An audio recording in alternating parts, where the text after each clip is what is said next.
Ayun, good morning guys, good afternoon, good evening sa lahat. Welcome to my YouTube channel, Rosalski TV. Guys, andito tayo para mag-reaction sa naging live ni Kalingap Rob. Pero bago po ang lahat, pakisuportahan po muna ang ama ng Kalingap, Kuya Val Santos Matubang, at Eda Vlogs at Kalingap Rob.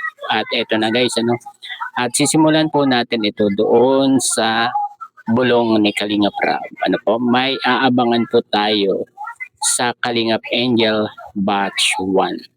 At yan ay mangyayari ngayong darating na Wednesday. Ito po, panoorin po natin si Kalingap Rob.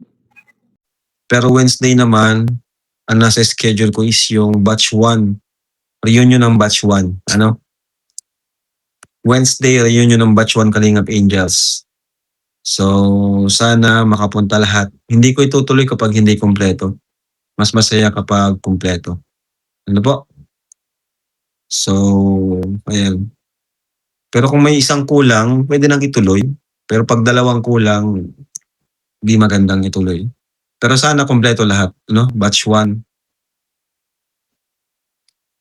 Sana lahat ng angels sumuporta. Yes po, sana talaga,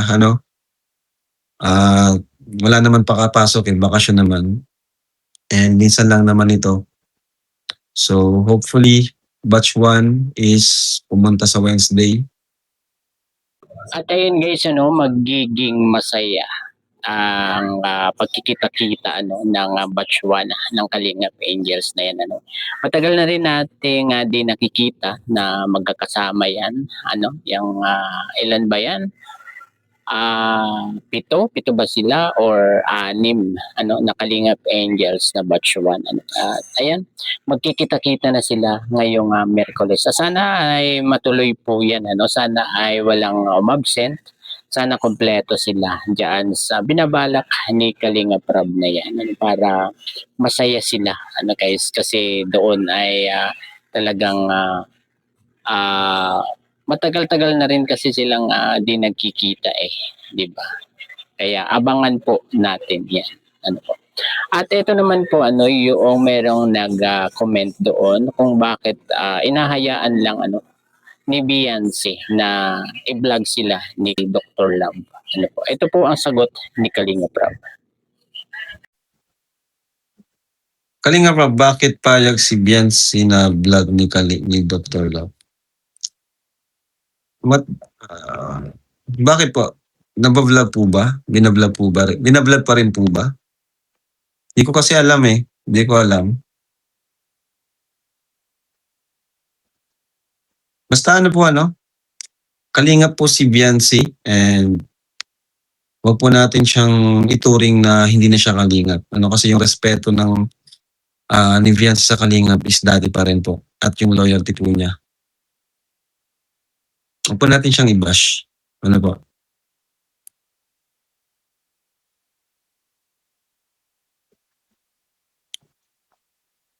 Mahirap po kasing maiwasan yun kasi magkapit-bahay po sila So, mahirap na talagang yun. And syempre, andun yung syempre si Beyonce, hindi naman yan magsasalita na wag mo akong i-vlog. Kasi si Beyonce, yan, napakabait po nun. Tahimik lang siya. So, hindi ko alam kung ano mangyayari dyan.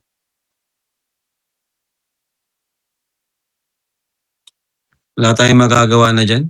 Nasa decision man na yan nila Beyonce sa ng family niya kung anong gusto nilang mangyari.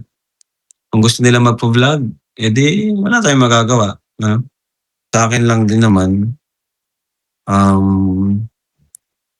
syempre, ayoko lang na magkaroon ng gap between sa family ni Beyonce at sa akin. Yun lang ayoko mawala.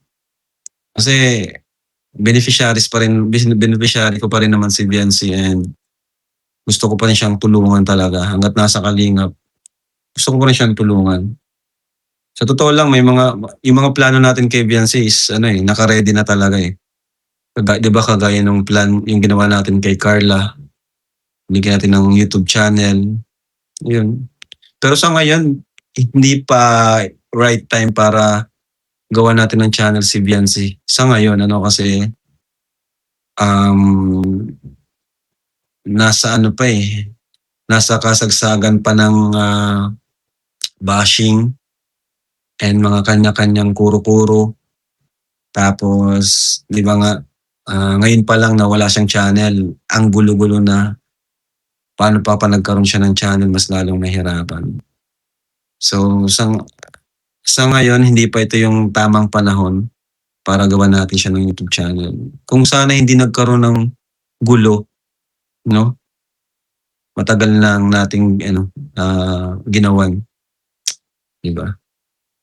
At ayun guys, yung naging sagot ni Kalinga Prab, hindi talaga may iwasan, mahirap maiwasan yan dahil ayun nga, sabi ni Kalinga Prab, kapitbahay lang, yung mga nagbablog, Pero nasa family na rin daw yan, kung tutuusin sabi ni Kalinga Prab, kung gusto nilang magpa-vlog, ay wala na tayong magagawa dyan. Guys, kung gusto ni Biancy or gusto ng pamilya, di ba? Pero isa lang ang kanyang sinigurado, kalinga pa rin na si Biancy, at saka wag daw i-bash itong si Dalaga kasi hindi pa rin daw naman nawawala yung respeto at tiwala ni Biancy sa Kalingap, nasa Kalinga pa rin ang loyalty nitong Lady Biancy natin, guys. At ayun, at diretso po natin. Saka pala, no? Wag po tayong yung mga hindi nakalingap, wag na po nating isama sa vlog. No? Sa mga pakiusap ko lang po sa mga kalingap member, kalingap partners, kalingap vloggers, mga umalis na, wag na po nating wag na po nating isama sa atin kasi hindi naman na kasi natin sila pwedeng ibalik. Po, kasi umalis na nga po sila. At tawag dyan, nagkakaroon lang ng yung mga supporters ng, kumbaga nalilito sila. Nagkakaroon ng isip sa kanila na akala nila tayo yung nag-i-invite, kala nila ako mismo or si Papa mismo ang nagpapabalik. Hindi po. Wala pong, pag umalis po sa Kalingap, hindi po kami yung mag-i-invite na bumalik kasi sila naman po yung umalis. At ayun guys, yung sinabi ni Kalinga Prab dyan, na kung po pwede ay wag nang i-vlog yung mga taong umalis na sa Kalingap. Guys, meron tayong napanood o na-reactionan pa dyan na nung isang araw, guys, na merong isang Kalinga partners na i-vlog pa rin, yung tao na umalis na sa Kalingap. At yun ang pakiusap ni Kalinga Prab na wag na muna siyang i-vlog kasi umalis na po yan at hindi na ibabalik pa sa Kalingap, guys, kasi kusang umalis po yan sa Kalingap. At dito naman tayo guys sa isang payo ni Kalinga Prab at masasabi niya dito sa mga Kalingap Angels. Ito po, panoorin po natin. Basta ang masasabi ko lang, ma-advise ko sa mga Kalingap Angels, wag natin masyadong tawag dyan. Mahirap kasi kapag masyado nating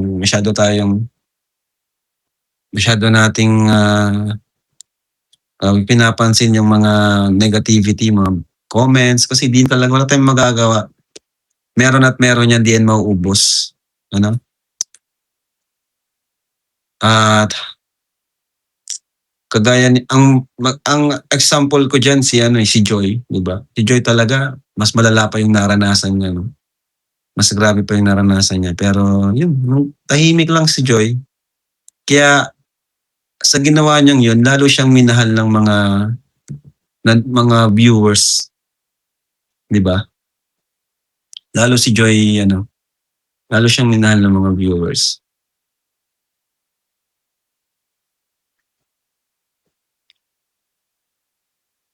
Kaya, ayun. Kasi di maubos ang bashers, andyan talaga yan. Lalo na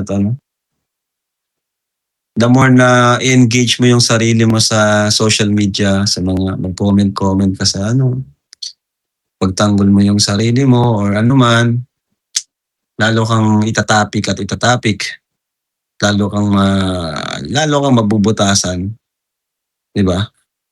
Lalo kang mababash. So it's better na um, mas i-focus na lang natin yung sarili natin sa ibang bagay. Like yung sa pag-aaral natin, sa mga kaibigan natin dito sa totoong buhay, hindi sa social media, di ba? Mas masaya yung ganun eh. Mas masaya yung ganun kaysa yung masyado nating i-engage yung sarili natin sa social media, sa mga comment section, pagbabasa ng comments. At yun guys, yung sinabi ni Kalinga Prab sa mga angels, isang advice ng isang nakakatandang kapatid bilang kuya, na wag na lang pansinin yung mga negative comment, wag na magbasa ng mga ganon dahil talagang kapag hindi sila nagpigil diyan ay talagang baka mapapa-comment na rin sila guys. Dahil pag pinapansin na palagi iyan ay talagang lalo pang mababash sila guys. Wag nang pansinin at inihalimbawa pa ni Kalinga Prab dyan ay itong si Joy guys, dahil si Joy ay grabe ang pangbabas dati dyan, pero hindi niya pinansin hindi niya hinayaan na talagang matalo siya noon ang ginawa na lang niya ay yun talagang pinokus na lang niya yung kanyang sarili sa pag-aaral at sa mga ibang bagay po. Nang dahil doon ay nalampasan at nanatiling kalmado lang itong si Joy at yan ang naging halimbawa ni Kalinga Prab diyan guys. At ito naman po at nagpasalamat itong si Kalinga Prab sa mga reactor na nagtatanggol pa rin sa kanya at sa Kalingap. Ito po, panoorin po natin si Kalinga Prab. Yan. Salamat po sa mga reactors na nanatiling andyan at handa kaming ipaglaban at ipagtanggol. Kahit hindi ko naman po kay personally nakakausap o napapasalamatan. Pero, ayun, thank you po sa inyo. Yan po ay sobrang na-appreciate ko. Ano po? Kahit di ko po kayo napapasalamatan or may message. Pero salamat po. Napapanood ko naman po yung mga reactors talaga na nagtatanggol. Kahit di kami nagre-request na ipagtanggol kami. Pero andun yung nila. Yung tawag dyan, initiative na pagtanggol tayo. Grabe ang pasasalamat ni Kalinga Prab sa mga reactor na kahit hindi daw niya sinasabihan ay talagang nagkukusa na ipagtanggol si Kalinga Prab at ang Kalingap guys. At napapanood daw naman niya yung mga reactors na talagang nagtatanggol sa Kalingap at maging kay Kalinga Prab, at napapanood naman daw niya itong mga reactors na ito. At dito naman tayo guys sa usapang scout na ini-refer na sa kanya. Ito po ang gusto na nang mangyari ni Kalinga Prab. Panoorin po natin. Kung may lalapis sa akin, hayaan na sa akin, di ba? Huwag paubayan nyo na lang sa akin. Kasi ayoko na yung ilalapis sa akin tapos pagkatapos kong pabahayan, iba na mag-vlog. Ang pangit na ng ganun, basta ang pangit na ng ganung rules, di ba? Dapat kung naipasa na, huwag ka na mag-expect. Kasi kaya nga ipinasa kasi di mo kayang tulungan. Di ba? Tapos after matulungan, saka ka naman papasok. So, ayun. Kung naipasa mo na, hayaan mo nang ako na yung magano. Kasi, katotoo lang, pag may ibang nag-vlog, di ako nangingialam. Kasi, tapos, minsan nga nainis ako kapag may ibang nag-vlog dyan, tapos, minsan may nagko-comment na, Rab, tulungan mo naman si ano, ganyan. Kasi nga napanood nila dun sa vlog ng iba na kawawa naman. Eh kaya nga po may nagva-vlog na dun, ibig sabihin siya na dapat tumulong dun, 'di ba? Kaya nga po binlog niya, so dapat ano mo na 'yan, kumbaga kargo mo na 'yan, responsibilidad mo na 'yan. Kaya po minsan 'pag gano'n hinahayaan ko na lang 'pag may ibang nagvo-vlog. Kaya 'pag inilapit sa'kin dapat ano, hayaan na muna ako. Maliban na lang kung ako mismo nagsabi na, "Oh, ikaw na magbahala sa kanya ha, ikaw na bahala diyan, alagaan mo 'yan." 'Di ba? Kaya ayun, kung may naka-ayos ka tapos, inilapit sa akin, ano, hayaan niyo na muna ako. Hayaan na muna akong mag-vlog. At ayun guys, maliwanag, pa sa sikat ng araw, ang gustong mangyari na ni Kalingap Rab ngayon, guys, ayaw na niya yung pagkatapos niyang pabahayan ay iba na ang magba-vlog, guys, yung siguro yun yung sinasabi ni Kalingap Rab na yun ay yung scout mo, vlog mo, guys. Dahil dito nga siguro sa mga nangyari, kaya yan ang sinabi ni Kalinga Prab kapag na refer na sa kanya yung isang na-scout ng isang scouter ay hayaan na siya, wag nang iba-vlog pa nung scouter na nag-refer sa kanya. Guys, at yun naman yung nararapat, guys, dahil si Kalingap Edo, si Supermac ay yun po yung ginawa nila, yung inirepair na nila kay Kalinga Prab ay kahit minsan hindi na nila ibinlag pa ulit. Nakikita naman natin yan, guys. Kung sino talaga yung totoong nag-refer, guys. Pag inirefer mo na kasi yan, guys, ay talagang wala ka ng karapatang i-vlog pa. Ayun, hanggang dito na lamang po ang ating konting pagre-reaction diyan sa live ni Kalinga Prab. Ipinakang update niya diyan sa kanyang channel at sa mga vlog. Po.